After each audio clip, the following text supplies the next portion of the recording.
Valentine's day కానుకగా Feb 14న release కావాల్సిన Kajal Hindi movie దో love song కి కహాని కొన్ని కారణాల వలన అప్పుడు విడుదల కాలేదు. ఆ తర్వాత ఆ సినిమా గురించి ఎటువంటి చడి చప్పుడు లేకపోవడంతో ఇక విడుదలవ్వదనే అనుకున్నారు అందరూ. ఎట్టకేలకి ఈ మూవీని జూన్ 10న ప్రేక్షకుల ముందుకు తీసుకొచ్చేందుకు ప్రయత్నాలు జరుగుతున్నాయి.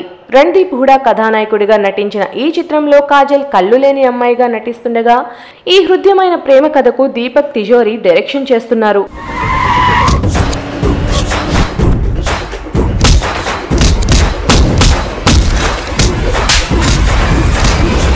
దీనికోసమేనా ఇన్నాళ్ళు మనం కష్టపడి దాచిపెట్టింది?